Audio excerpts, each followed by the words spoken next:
స్కూల్లో రాజకీయ తరగతులు 78 కంటే ముందు జరిగినాయి. 78 కన్నా ఎంతమంది పెద్దలు వచ్చారంటే ఆ రోజు చాలా మంది పెద్దలు, ఈరోజు ఎన్నో సంవత్సరాలు జైల్లో గడిపినటువంటి పెద్దలు ఇదే గ్రామానికి వచ్చి ఒకే రూమ్ ఉన్న స్కూల్లో రాజకీయ తరగతులు నిర్వహించి ప్రతి ఇంట్లో పోయి వాళ్ళు ఎండు రొట్టె పెట్టినా చట్నీ పెట్టినా ఏం పెట్టినా ఇంటికి పోయి తినొచ్చి ఇక్కడ రాజకీయ తరగతులు జరుపుకున్నటువంటి గ్రామము కొట్టరావతి గ్రామం. ఎంతో రాజకీయ చైతన్యవంతమైనటువంటి గ్రామము ఈ గ్రామం. కాబట్టే ఈరోజు చిన్న ఉన్న జోగులు కూడా కొని పెద్ద చేసుకున్నాం, రూమ్ కట్టుకున్నాం. చేతనంత వరకు చేసుకున్నా చేయవలసినది మిగిలే ఉంది అని ఖచ్చితంగా భావిస్తున్న ఈ గ్రామ ప్రజలందరూ, గ్రామ పెద్దలందరూ కూడా చేతులెత్తి నమస్కరిస్తూ సుబ్బన్న సార్లు ఒకటి వాళ్ళు ఇక్కడ 14 సంవత్సరాలు దాదాపుగా పనిచేసి, ఎందుకంటే ఇప్పుడు పిల్లలు 10th క్లాస్ పిల్లలు ఎవరు వచ్చినా నేను అడుగుతూ ఉన్నా, ఎవరు కూతురు అమ్మా లేకపోతే నువ్వెవరు కొడుకు అని. సార్ చెప్తున్నాడు, అన్నా నీకన్నా మీ ఊరోళ్ళు నాకే బాగా తెలుసు, వాళ్ళు ఎవరు పిల్లలు అనేది నాకు తెలుసు అని చెప్తున్నాడు. అంటే అది వాస్తవం కూడా.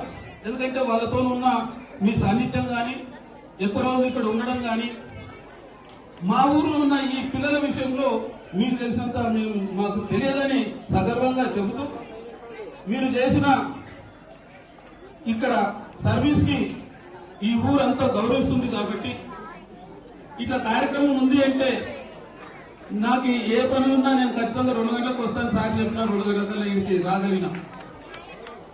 సార్ అంటున్నాడు, అన్న కరెక్ట్ టైం వచ్చినాను సార్, ఒకటే చెప్పినా మీకు వస్తా 2 గంటల కన్నా 2 గంటలకు వచ్చినాను. మరి ఈ సందర్భంగా సారు ఒక తీపి గుర్తుగా ఉండాలని మరి ఇక్కడున్న మా గ్రామ పెద్దలు, ప్రథమ పౌరులు భగవంతు గారు కానీ, వెంకటేశ్వర గారు కానీ, మరి మిగతా అందరూ కూడా కలిసి ఏర్పాటు చేసిన దానికి వాళ్ళందరికీ కూడా నేను కృతజ్ఞతలు తెలియజేసుకుంటూ, ఏ కార్యక్రమమైనా మన సొంత ఊరు అంటే ఇది మన సొంత ఇల్లు. ఇక్కడ మన పిల్లలంటే ఈ ఊర్లో ఎక్కడైనా నేను ఒకటే చెప్తున్నా, ఏ ఊరికన్నా ఎవరైనా చూస్తే ఫలానా ఊర్లో ఫలానా గ్రామంలో వాళ్ళు ఆదర్శవంతంగా ఉందో మన మాటలు మాట్లాడడం కాదు, మన చాతలు కూడా ఆదర్శవంతంగా ఉండే విధంగా నిర్మించుకోవాల్సిన అవసరం ఉంది.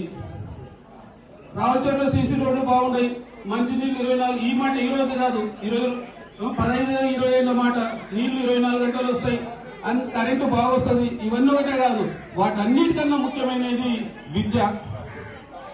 ఆ విద్యకి ప్రతి ఒక్కరిని చదువుకునే విధంగా తోడ్పడగలిగితే, ఎందుకంటే ఇక చదువుకునే పిల్లలకు కానీ గ్రామస్తులకు కానీ నేను చెప్పదలుచుకున్నది ఒకటే, ఈ రోజు ప్రపంచ దేశాల్లో అత్యధిక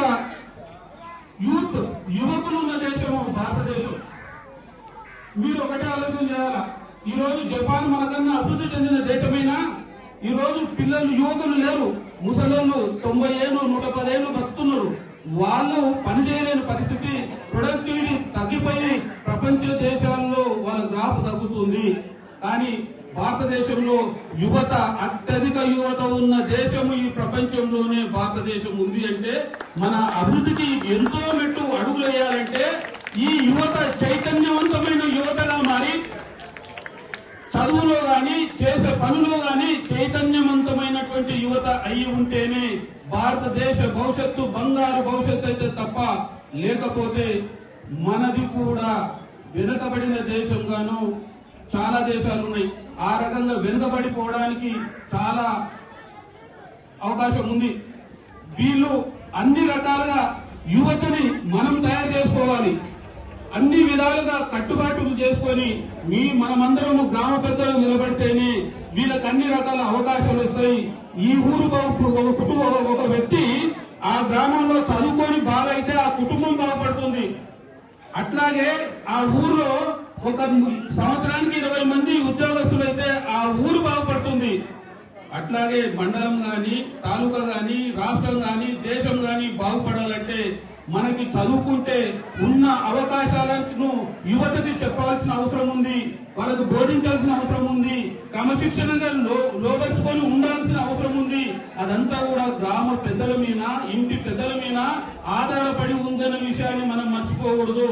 పిల్లల్ని బడి పంపించి వాళ్ళు చెప్పితే అదే విద్య, వాళ్ళు చెప్పితే వాళ్ళు నేర్చుకుంటారు, వాళ్ళ గురించి మాకు అవసరం లేదు, మధ్యాహ్నం భూ వాళ్ళే పెడతారు, ఈ వాళ్ళ ఇంటికి వచ్చి ఏమన్నా చేసుకోని అంటే వాళ్ళ భవిష్యత్తును మనం చేతులారా చెరుకులలో పోతాం.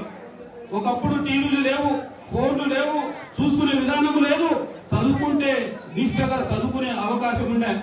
ఈరోజు ఈ ఫోన్ల వల్ల, టీవీల వల్ల వాళ్ళ టైంని, మైండ్ని చెడిపే అవకాశం ఎక్కువ ఉంది. ఈ రకంగా మనమందరం కూడా మన ఊరు బాగుపడాలంటే, ఒక కుటుంబం బాగుపడాలని ఒక తండ్రి తల్లి ఏ రకంగా కష్టపడతారో వాళ్ళ కష్టం ఆ కుటుంబానికే కాదు, ఆ కష్టం ఈ దేశాన్ని మనం గుర్తించుకోవాల్సిన అవసరం ఎంతైనా ఉంది. ఎందుకంటే ఈ దేశంలో యువత దారి తప్పుతుంది అని సంకేతాలు వస్తున్నాయి. ఆ దారి తప్పకుండా చూసుకోవాల్సిన బాధ్యత టీచర్ ఉంది. కానీ ఆయన 24 గంటలు పిల్లల్ని సంకలు పెట్టుకొని కూర్చున్న వ్యక్తి కాదు. క్లాసుకు వస్తే ఒకప్పుడు ఉంది, పిల్లల్ని ఇదే స్కూల్లో ఎవరైనా రాకపోతే ఇద్దరు కాళ్ళు చేతులు పట్టుకొని లేపుకొని వచ్చి క్లాస్ రూమ్ లేచి బర్రె తీసుకొని కొడితే పిల్లలు వస్తుండే. ఈ రోజు పిల్లల్ని కొట్టకూడదు అనే చట్టాలు వచ్చినాయి. అందరూ గుర్తించుకోవాలి. కట్టె తీసుకొని కొడితే టీచర్ల మీద కేసులు పెట్టే తల్లిదండ్రులు దళితులు ఈ రోజు ఇక్కడ ఉన్నారు.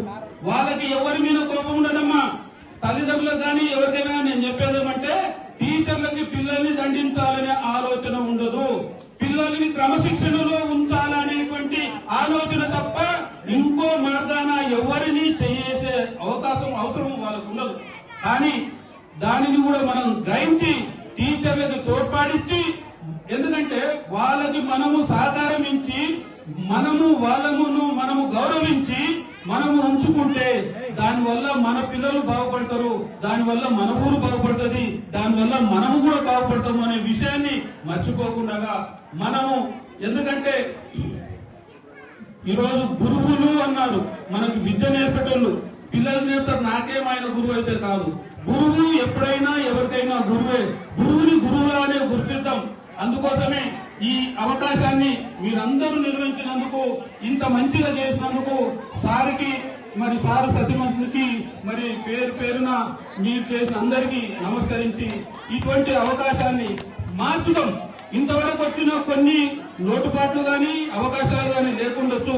మన మైండ్ సెట్ ని మార్చుకుందాం. మన పిల్లల్ని తీర్చిదిద్దుకునే క్రమంలో మన మైండ్ సెట్ ను మార్చుకొని మనము తగ్గి వాళ్ళకి ప్రయారిటీ ఇచ్చి వాళ్ళని బాగు చేసుకోగలిగితే మనము మన భారతదేశాన్ని నిర్మాణం చేసిన వ్యక్తులమైతామని ఈ సందర్భంగా తెలియజేస్తూ ఈ అవకాశం ఇచ్చిన మీరందరికీ కూడా చేతులెత్తి నమస్కరించి బాబు 13 బ్యాచ్